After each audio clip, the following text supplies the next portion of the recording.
It's not been a good week for the UK economy, with the Bank of England downgrading growth forecasts and also upgrading forecasts for inflation. It's the worst of both worlds. We're heading towards stagflation. And if you wanted more bad news, the Bank of England state that productivity growth, which has been pretty dismal in the past 15 years, may actually be even worse than statistics suggest. The bank themselves are not helping by keeping interest rates at the highest level amongst advanced economies, and at the same time the lowest growth rate in the last quarter of last year. There were also signs that firms are cutting back from hiring workers because of upcoming higher minimum wage and national insurance tax. The only thing that seems to be going up in the UK economy is house prices, which reached a record level in January. The economy in 2025 seems to be very much a continuation of the past 15 years. There has been some increase in real GDP, but much less than usual. But when we take into account population, real GDP per capita is barely increasing at all. It's still lower than 2019. And the big question is, where is growth going to come from? And if it doesn't materialise, where does that leave the government's plans on tax and spending? Now, on inflation, the headline rate has come down close to the target, but unfortunately the banks say it's not going to stay there. Underlying core inflation is still higher, and with further rises in gas prices and other costs, we're going to get more inflation by the end of the year. And this is the worst kind of inflation because it's coming from higher costs and not related to a booming economy and rising wages. So this kind of inflation will severely impact living standards, especially for lower income households who pay a higher share of income on energy. And it also, of course, comes at a bad time for pensioners who've just lost their winter fuel allowance.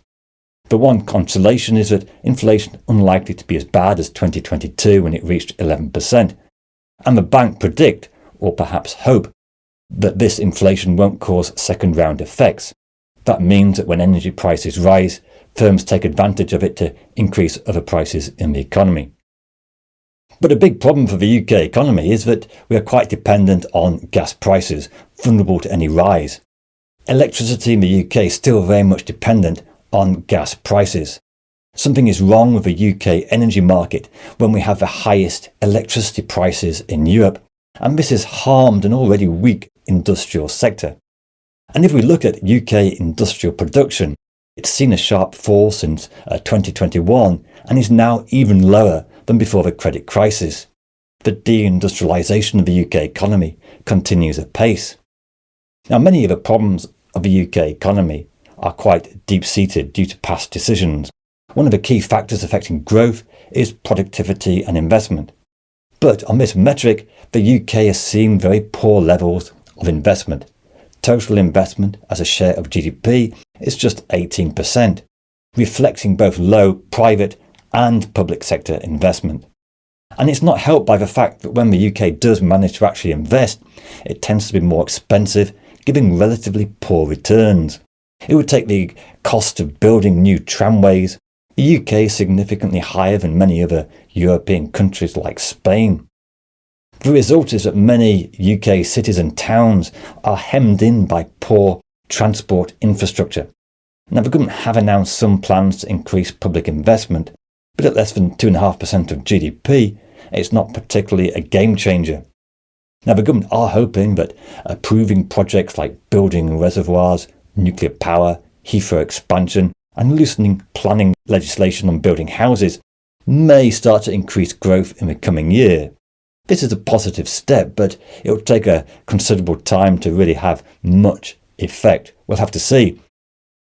But even if the government were to be successful in magically increasing the growth rate, which is hard to see at the moment, it may not do that much to actually increase living standards. As the Joseph Rowntree Foundation report, even if you magically did get strong economic growth, it would do little, if anything, to reduce relative poverty after housing costs. The reason for this is that economic growth can further increase rents and house prices and at the same time fail to trickle down to the poorest. In the past decade, growth has done little to improve incomes of the poorest households. Benefits have frequently risen lower than wages, and many wages have seen stagnation in real terms in the past few years.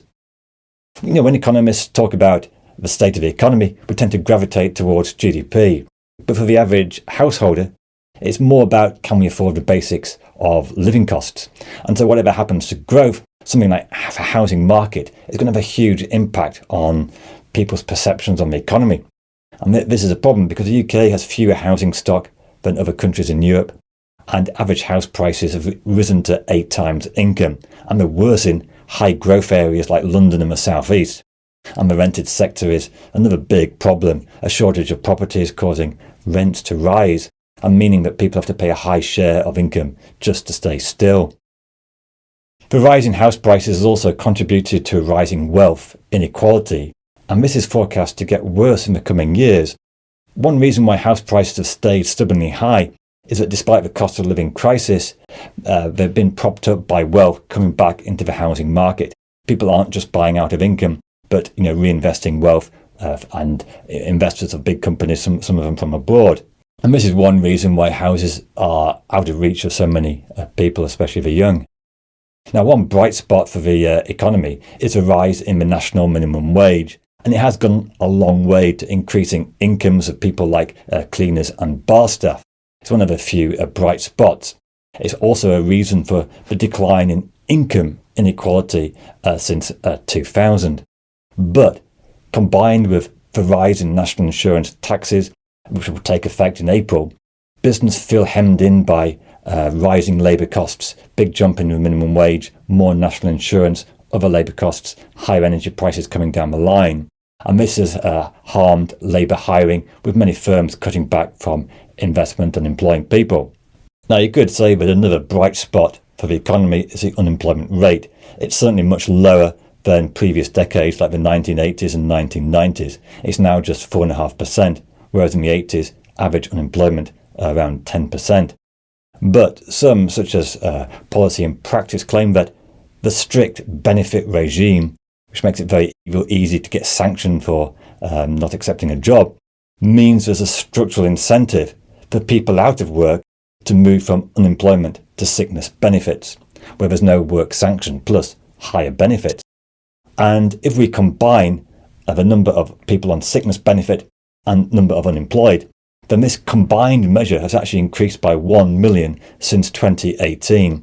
So the unemployment figures are almost certainly not telling the full story. Now, amidst all the gloom of the UK economy, the government may try to take some solace from the fact that Mr. Trump seemed to suggest the UK may be in a better position to avoid EU tariffs. But to get excited by a special Trump exemption on tariffs would be really to miss the point. Trump tariff policy is very unpredictable, and the only certainty really is that growing trade tensions will harm growth for all countries, especially those with reliance on exports like the UK. And perhaps it does make the UK look more isolated outside the EU, but not a naturally close partner with Trump's America. The Brexit trade deal is certainly less than satisfactory, increasing the costs of many importers and exporters, and UK goods exports definitely been hit, although service exports have actually done quite well since 2016. And in fact, the UK's reliance on the service sector continues to grow, and especially, of course, around financial services, and this tends to, again, push the economy towards London. And the UK really is becoming a two-speed economy, London and the rest of the country. Outside of London, 42% of graduates fail to get a graduate job. The jobs just aren't there. They have to move to London, where, of course, rents are really expensive. So it's a kind of a no-win situation for many young people trying to get ahead. London still attracts a vast bulk of investment, and as a result has large regional inequality in the UK. As many people have said before, take out London and UK average incomes really quite poor by international comparisons. And even those who do live in London might get a good job, but they face very high rents. As a share of income, it's pretty expensive, with average rents over £2,000 a month. Now, another problem is that the government are running a budget really on the fine margins. They're assuming that growth will pick up, and if the dismal growth forecasts materialise like the bank predict, it could force further austerity measures, either higher taxes, lower spending, or more borrowing, which the markets may not like. And the bigger long-term problem for the government is that they face a whole range of unwelcome demographic changes. Despite high levels of migration, the UK is still an ageing society. The share of people over 65 will continue to grow. That means more pensions, more spending on healthcare, less income tax. So in the coming years, it's not a particularly attractive proposition.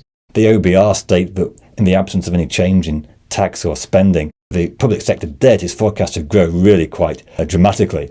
I mean, one option, of course, is to further increase taxes, maybe following the Scandinavian model or France model of very high tax rates. But taxes have already risen to a record high as a share of GDP, and there's very little appetite for any further increases.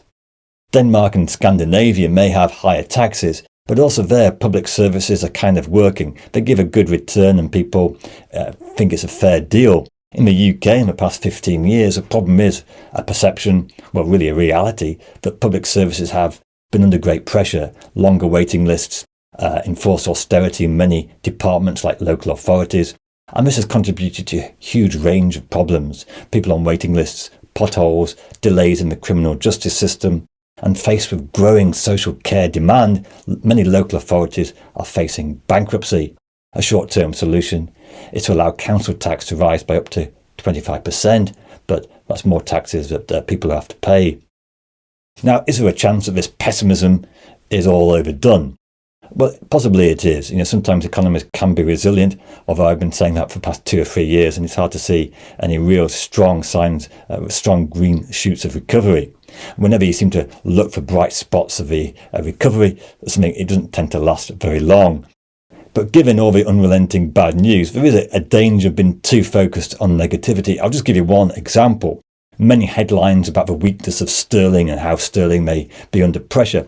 But if you step back, it is actually 10% higher than that 2016 low. Okay, it's fallen in the past month, but it's still hardly a crash. It's actually relatively high compared to the past 10 years. Although the strength of the sterling really a reflection that UK interest rates are really much higher than elsewhere, arguably too high.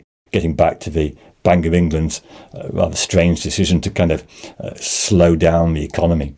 Because, just very briefly, they're not going to reduce cost-push inflation by high interest rates. Anyway, that's another video, really. Another reason to have some degree of optimism is that one reason for low consumer spending and investment is low confidence. And we have actually seen a big rise in savings, which means that in theory, people are able to spend more and firms could be able to invest more if somehow confidence returned and felt more stability. And arguably the Bank of England were more willing to cut interest rates. That may stimulate spending and investment. So that's a possibility. And secondly, when we say the economy is very bad and getting worse, was there ever a golden period of the UK economy? In the early 1980s, housing may be cheap, but unemployment was over 3 million, deep recession. In the early 1990s, we experienced inflation of 9%, interest rates of 15%, house prices crashed. Mass repossessions, really difficult recession.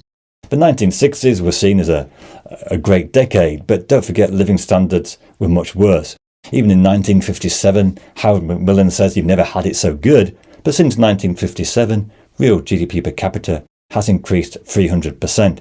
Now, I'm not saying things are 3 times better, but they are somewhat better. We do have more goods and services we can buy.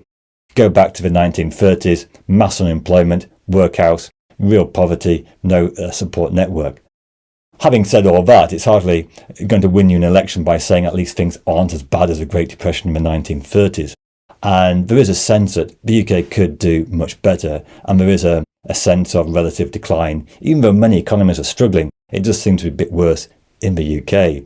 And where is the growth going to come from? And there's all these long-term pressures which mean that we really do need to start to do better pretty soon, otherwise it's going to end up quite messy. Also, don't forget the 1970s, actually a period of rising real wages, but industrial disputes, rising unemployment, balance of payments crisis, which caused an IMF bailout.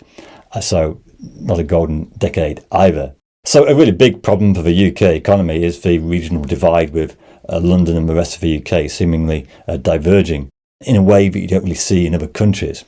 This video goes into more detail about the London problem for the UK. Pretty interesting, and it looks at it from a perspective of both the UK and also ordinary Londoners. So do check it out, and don't forget to subscribe. Thanks a lot.